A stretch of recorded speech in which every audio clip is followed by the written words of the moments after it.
Magandang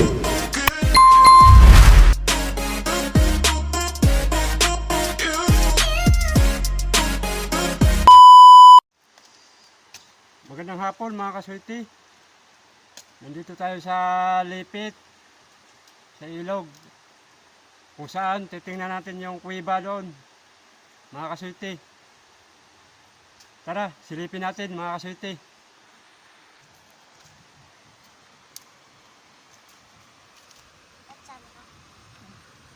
Tara. Dito.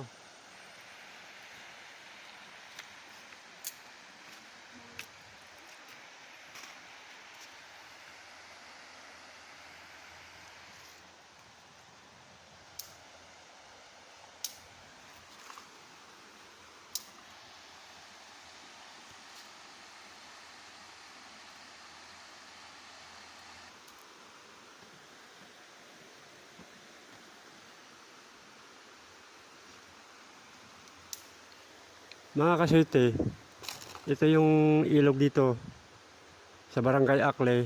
Kung tawagin ay Lipit. Ito mga kaswerte,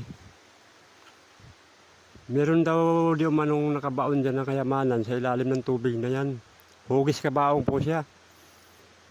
Ngayon mga kaswerte, sinubukan nilang minahin yan, pero hindi nila nakuha. Nilagyan pa nila ng ano yan, chin block. Tapos tubo dyan, doon nakasabit yung chin block para hihilain lang. Gumamit pa sila dito ng water pump dyan, pero hindi nila nakuha yung sinasabi na hugis kabaong na yan mga guys, mga kaswerte. So mga kaswerte, doon sa kabila may kuweba. Titingnan natin mga kaswerte kung anong meron. Tuklasin natin.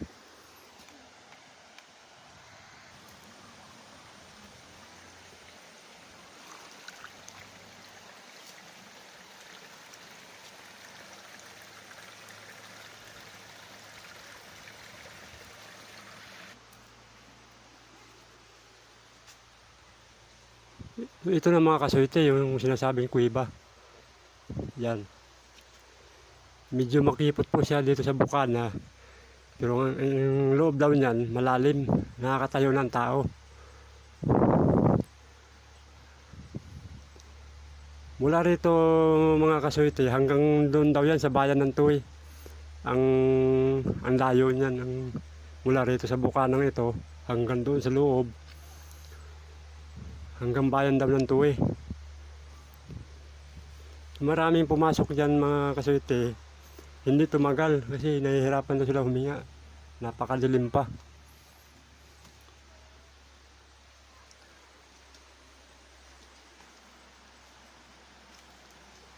Dito mga kaswerte, dito kami tumatambay.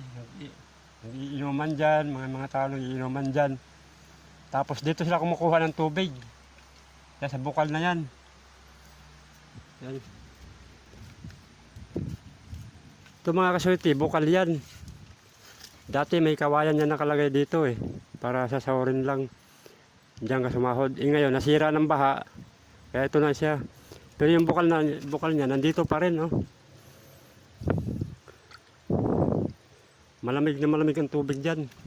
Pag may naliligo dito nila binababad yung yung alak para lumamig.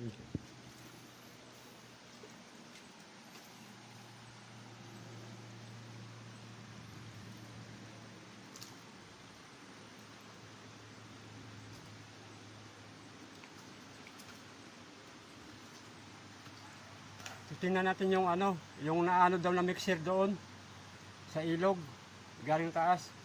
Titingnan natin mga kaswerte. So ito yung mga kaswerte, yung mixer na naanod galing sa taas. Ayan nakabara dyan sa bato. Hindi na siya makalusot kasi makipot yung dito na side na ilog, makipot. Yan lang ang clearance niya. Ibilog yung mixer na yan, kaya hindi siguro siya makadiretso sa baba.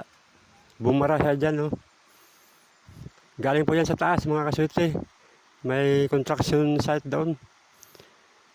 Siguro malapit sa ilog yung pinagtrabahoan nila kaya naanod dyan. So, sayang mga kaswerte oh. Hindi mo naman maaalis yan dyan kung paano mo aalisin. Nasa tubig. Sayang lang.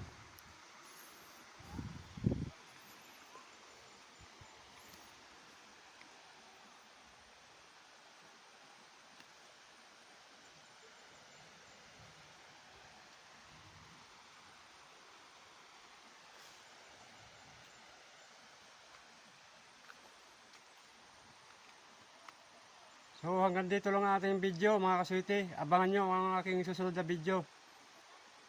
Shout out sa mga OLC team. Paalam mga kaswerte, paalam.